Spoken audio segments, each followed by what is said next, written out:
उत्तर देंगे माननीय मुख्यमंत्री श्री अरविंद केजरीवाल जी।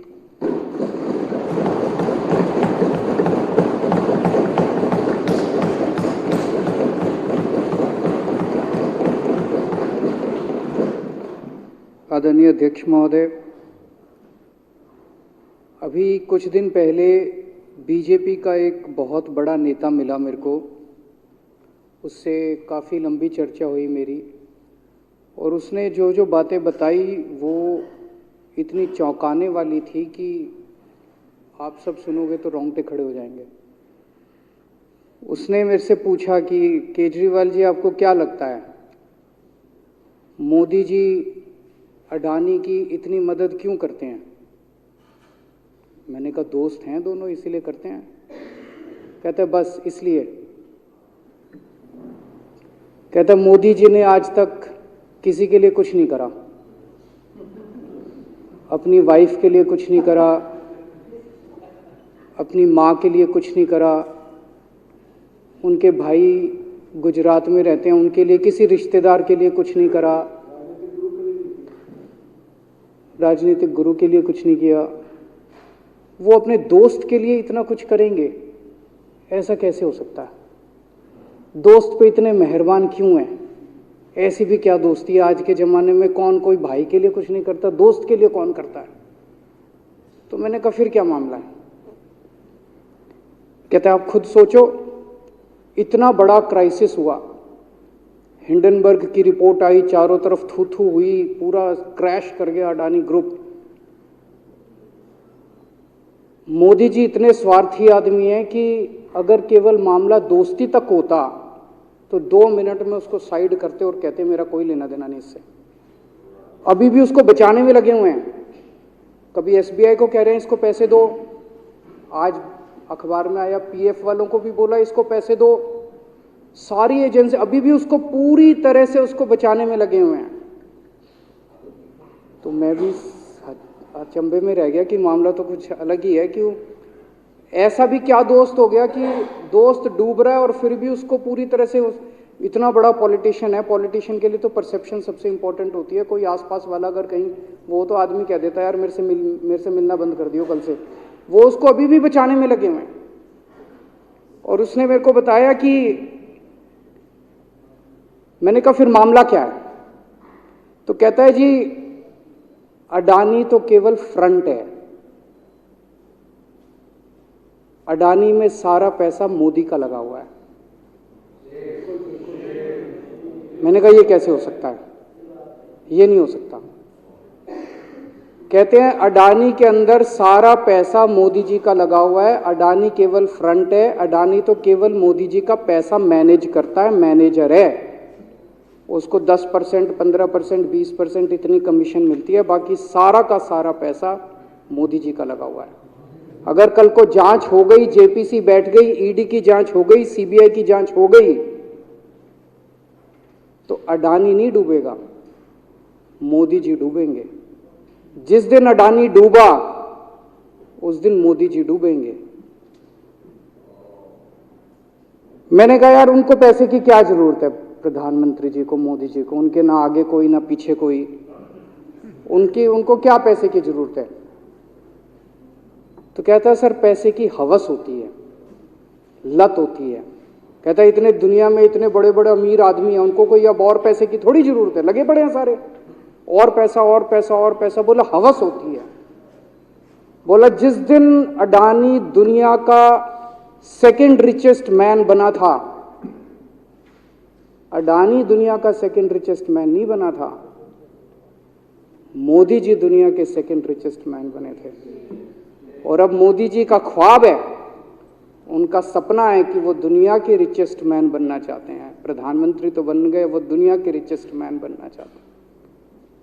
फिर उसने मेरे को एक एक करके, मैं बड़ा धीरे धीरे उसकी बातों पे, पहले तो मैं एकदम शॉक हो गया ये कह क्या रहा है कि अडानी के अंदर सारा पैसा मोदी जी का लगा है। फिर वे धीरे धीरे उसने एक एक करके बातें खोल के समझानी चालू की। कहता है मोदी जी श्रीलंका गए, श्रीलंका के राष्ट्रपति राजापाक्सा हैं, राजापाक्षा को मोदी जी ने जबरदस्ती करके वहां का विंड प्रोजेक्ट अडानी को दिलाया। क्यों दिलाया? मैं आप लोगों से पूछना चाहता हूं, आप में से कोई विदेश जाएगा तो वहां की किसी एजेंसी को जबरदस्ती करके अपने भाई को, रिश्तेदार को ठेका दिला के आओगे क्या? ऐसे कोई करता है क्या? मोदी जी ने जबरदस्ती राजापाक्षा के ऊपर प्रेशर डाल के वहां का विंड प्रोजेक्ट अडानी को दिलाया। अडानी को नहीं दिलाया, खुद लिया वो प्रोजेक्ट। वो मोदी जी का प्रोजेक्ट है, वो अडानी का प्रोजेक्ट नहीं है। और ये बात कैसे निकली? वहां का जो बिजली बोर्ड है श्रीलंका का, जैसे अपने यहाँ स्टैंडिंग कमेटी है असेंबली की, पार्लियामेंट की स्टैंडिंग कमेटी है, वैसे उनकी भी पार्लियामेंट की स्टैंडिंग कमेटी होती है। तो वहां पे पार्लियामेंट की, श्रीलंका की पार्लियामेंट की स्टैंडिंग कमेटी ने जब उनके बिजली बोर्ड के चेयरमैन को बुलाया और बोले तूने ये प्रोजेक्ट अडानी को क्यों दिया, तो उसने कहा जी राजापाक्षा साहब ने मेरे को बुलाया था, उन्होंने कहा मोदी जी मेरे पे बहुत प्रेशर डाल रहे हैं कि ये प्रोजेक्ट अडानी को दो। मोदी जी बांग्लादेश गए, बांग्लादेश वालों को बिजली खरीदनी थी, 1500 मेगावाट बिजली 25 साल के लिए। मोदी जी ने वो प्रोजेक्ट भी अडानी जी को दिला दिया। अडानी को नहीं दिलाया, मोदी जी ने वो प्रोजेक्ट खुद लिया। 25 साल तक 1500 मेगावाट बिजली खरीदने का प्रोजेक्ट बांग्लादेश का, वो भी मोदी जी ले आए अपने नाम पे। इजराइल गए, इजराइल के साथ भारत ने कई सारे रक्षा सौदे किए, रक्षा सौदे, वो सारे के सारे रक्षा सौदे अडानी को दे दिए। अडानी को नहीं दिए, मोदी जी ने खुद लिए। अभी 2-3 साल पहले 6 एयरपोर्ट की नीलामी हुई प्राइवेटाइजेशन के लिए, सरकार ने उनकी नीलामी करी, भाई प्राइवेट प्लेयर आके लो। उसमें एक कंडीशन थी कि उसी को दिया जाएंगे ये एयरपोर्ट जिसने पहले एयरपोर्ट का काम कर रखा है। हर सरकारी ठेके में होती है, हम सड़क बनाते हैं, कहते हैं भाई सड़क, जिसको ठेकेदार को सड़क बनाने का एक्सपीरियंस है उसी को दिया जाएगा। हम बिल्डिंग बनाते हैं, हम कहते हैं भाई ये पानी के वाटर ट्रीटमेंट प्लांट लगाते हैं, हम कहते हैं भाई जिसने WTP वाटर ट्रीटमेंट प्लांट इतने लगा रखे हैं उसी को दिया जाएगा। हम सीवेज ट्रीटमेंट प्लांट बनाते हैं, हम कहते हैं जिसको 20 साल का एक्सपीरियंस है, 15 साल का है, उसी को। इसमें भी ये कंडीशन थी कि जिसने इतने साल तक एयरपोर्ट चलाने का काम कर रखा उसी को दिया जाएगा। अब अडानी ने तो कर नहीं, मोदी जी ने तो कर नहीं रखा था, अडानी ने तो कर नहीं रखा था, तो क्या करते? आखिरी मोमेंट पे वो कंडीशन हटा दी गई, बोले कोई एक्सपीरियंस की जरूरत नहीं है। 6 एयरपोर्ट नीलामी पे थे, 6 के 6 एयरपोर्ट अडानी को दे दिए। अडानी को नहीं दिए, मोदी जी ने वो खुद 6 के 6 एयरपोर्ट खुद अपने नाम कर लिए। आज 2021 नवंबर में एयरपोर्ट टेक ओवर किए, 2023 1.5 साल हुआ है। 1.5 साल के अंदर आज एयरपोर्ट का 30%, पूरे देश का एयरपोर्ट का जितना धंधा है, बिजनेस है, उसका 30% बिजनेस जो है वो मोदी जी के पास है। 30%, 1.5 साल के अंदर इतना बड़ा भारत देश, इतने एयरपोर्ट, 30% एयरपोर्ट का बिजनेस आज मोदी जी के पास है। एक और बड़ी इंटरेस्टिंग चीज हो रही है, ये ईडी और सीबीआई को इस्तेमाल करके बंदूक यहां रख के लोगों की फैक्ट्रियां छीनी जा रही हैं। मतलब 10 अक्टूबर 2018 को 10 अक्टूबर 2018 को कृष्णापट्टनम पोर्ट के ऊपर इनकम टैक्स की रेड हुई और 6 अप्रैल 2020 को 1.5 साल बाद वो पूरा एयरपोर्ट अडानी ने खरीद लिया। उसके यहां बंदूक रख के उसको कहा या तो दे दे और या जेल। तो वो अडानी ने नहीं खरीदा, वो मोदी जी के पास चला गया कृष्णापट्टनम एयरपोर्ट। 10 दिसंबर 2020 को एसीसी और अंबुजा सीमेंट पे रेड हुई और 2 साल बाद 16 अक्टूबर 2022 को दोनों सीमेंट प्लांट मोदी जी के पास चले गए। 2020 जुलाई को मुंबई एयरपोर्ट का मालिक था जीवीके, उसके ऊपर सीबीआई और ईडी की रेड हुई, एफआईआर हुई और 1 महीने बाद मुंबई एयरपोर्ट जो है वो मोदी जी के पास चला गया, अडानी के पास चला गया। तो ईडी और सीबीआई पे रेड कराते हैं, उसको धमकाते हैं फैक्ट्री वाले को, कंपनी वाले को कि या तो जेल जा और या तेरी फैक्ट्री हमको दे दे। ये इधर तो सुनते थे हरियाणा की तरफ ये टुच्ची, इधर इसकी फैक्ट्री भी छीन ली, पंजाब में भी सुनते थे इसकी भी फैक्ट्री छीन ली, इसकी। पूरे देश के अंदर ये इतनी गुंडागर्दी मची पड़ी है कि ईडी की रेड करा देते हैं, सीबीआई की रेड करा देते हैं, यहाँ बंदूक रखते हैं और कहते हैं या तो फैक्ट्री दे दे और या जेल जा। ये क्या चल क्या रहा है इस देश के अंदर? इन्होंने अभी थोड़े दिन पहले ऑर्डर निकाला कि सारे जितने पावर प्लांट हैं, जितनी राज्य सरकारें हैं, पंजाब सरकार की, हमारी जो सरकार है, उनके पास भी ऑर्डर आया, सारी सरकारों को जितना उनका कोयले की रिक्वायरमेंट है उसमें से 10% कोयला इंपोर्टेड इस्तेमाल करना पड़ेगा। और इंपोर्ट केवल मोदी जी करते थे, अडानी करता था। तो इसका मतलब आपको 10% अपना कोयला कंपलसरी, जरूरत नहीं है आपको कोयले की, लेकिन 10% कोयला आपको अडानी से खरीदना पड़ेगा। हमारे देश का कोयला 2000 रुपये टन है, इंपोर्टेड कोयला 20,000 रुपये टन है। 10 गुना दाम के ऊपर आपको अडानी से यानी कि मोदी जी से कोयला खरीदना पड़ेगा। इन्होंने सुप्रीम कोर्ट का एक और, जब कोयला घोटाला हुआ था अपने देश के अंदर, तो सुप्रीम कोर्ट ने आदेश दिया था कि अब कोयले की खदानें किसी भी प्राइवेट वाले को नहीं दी जाएंगी, सारी खदानें सरकारें। तो इन्होंने कुछ खदानें राजस्थान सरकार को दे दी, कुछ खदानें छत्तीसगढ़ सरकार को, कुछ खदानें पंजाब सरकार को, सरकारों में बांट दी।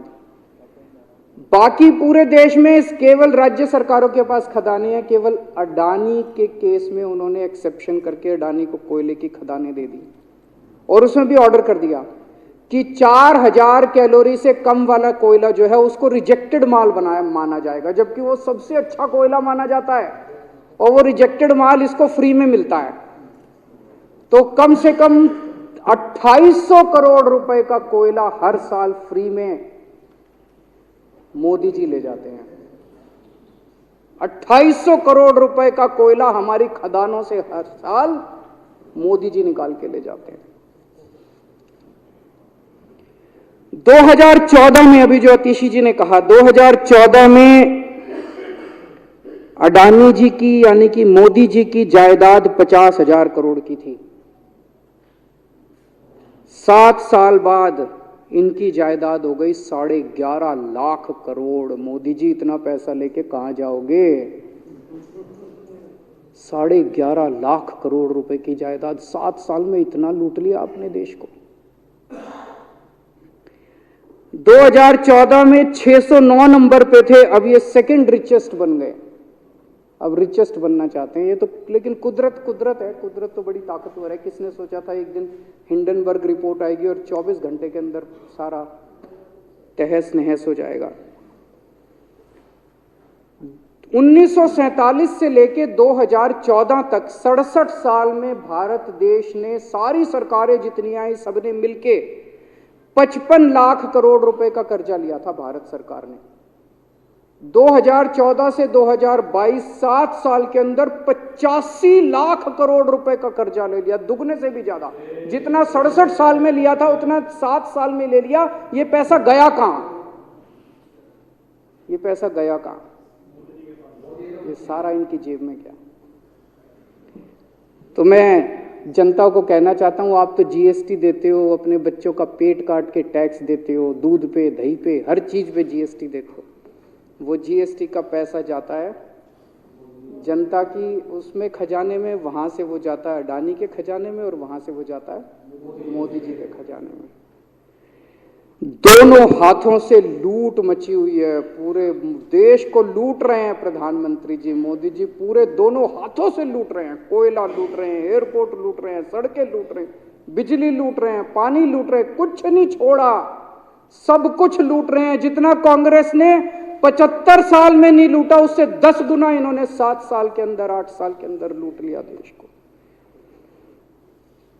अडानी का क्या रोल है इसमें? मोदी जी कम पढ़े लिखे हैं, उनको समझ नहीं है कि करना क्या। अडानी आके बताता है पैसा यहां लगा लो, इस देश में चलते हैं, वहां की ये कंपनी खरीद लेते हैं, ईडी को और सीबीआई को इसके पीछे लगा दो। वो सारा मैनेजमेंट करता है, दिमाग उसका पैसा मोदी जी का। उसके बदले में उसको पता नहीं 10%, 15%, 20% कितनी कमीशन मिलती है, लेकिन दिमाग सारा अडानी का है। और मेरे को ज्यादा चिंता इस बात की है अध्यक्ष महोदय, प्रधानमंत्री जी कम पढ़े लिखे हैं, उनको कम समझ में आता है। लोग आके उनको कुछ ना कुछ कहीं भी जाते हैं या कोई विदेश से आता है, उसके जो भी विदेश से नेता आता है या कहीं जाते हैं तो दो ही कंडीशन होती है। एक तो उसको कहते हैं भाई गले मिल ले, तो फोटो खिंचा ले, गले मिल ले, फोटो खिंचा ले, पार्क में घूम ले, तो वो फोटो खिंचाने के लिए उसको कहा जाता है भाई फोटो खिंचा ले, फोटो खिंचाने के। और दूसरा उसको कहा जाता है भाई अडानी को ये ठेका दे दे, अडानी को ये ठेका दे दे। और कोई किसी कईयों को कहते हैं तारीफ कर दे, कोई आके कुछ नेता आके कहते हैं ना मोदी जी तो दुनिया के सबसे लोकप्रिय नेता है। उसने क्या लेना देना मोदी जी दुनिया के सबसे लोकप्रिय, वो आके क्यों कह रहा है? बदले में वो देश, ये जो गोरे हैं ना, बहुत चतुर हैं, बहुत चालाक हैं, ये ऐसे इतने भोले वाले नहीं है कि यहाँ पे आए और कह गए मोदी जी दुनिया के, वो पता नहीं किस किस चीज पे साइन करा के ले जाते हैं, पता ही नहीं चलता बदले में क्या साइन करा के ले जाते हैं। यही हुआ था 17वीं 18वीं सदी के अंदर हमारे देश में। वो ईस्ट इंडिया कंपनी वाले आते थे, उस टाइम के हमारे राजे महाराजे भी ऐसे ही अनपढ़ होते थे, उनको कुछ अकल होती नहीं थी। उनके राज्य, उनके दरबार में आते थे, उनकी तारीफ करते थे, खूब तारीफ करते थे, और पता नहीं किस किस चीज पे साइन करा के ले गए। 100 साल के अंदर पूरा देश अंग्रेजों ने कब्जा कर लिया। वही हाल अब हो रहा अपने देश का कि हमारे कम पढ़े लिखे प्रधानमंत्री हैं, पैसे की हवस है, और मतलब जो भी आता है 2 लाइन उनके उसमें बोल दे, गले मिल ले, पार्क में घूम ले, अडानी को 2 कंपनियों का ठेका दे दे, बदले में पता नहीं देश का क्या क्या बेच दिया इन लोगों ने। बहुत चिंता है हम लोगों को देश की इस वक्त, जिस दौर से देश गुजर रहा है। मुझे लगता है कि आज़ादी के बाद से सबसे भ्रष्ट प्रधानमंत्री अगर कोई हुए हैं जिन्होंने देश को इतना लूटा है, तो वो आज मौजूदा प्रधानमंत्री हैं। और उसके ऊपर कम पढ़े लिखे हैं, उनको कुछ पता नहीं, कोई कुछ भी उनसे साइन करा के ले जाता है, किसी को कुछ पता नहीं चलता। मैं संजीव झा के प्रस्ताव का समर्थन करता हूँ।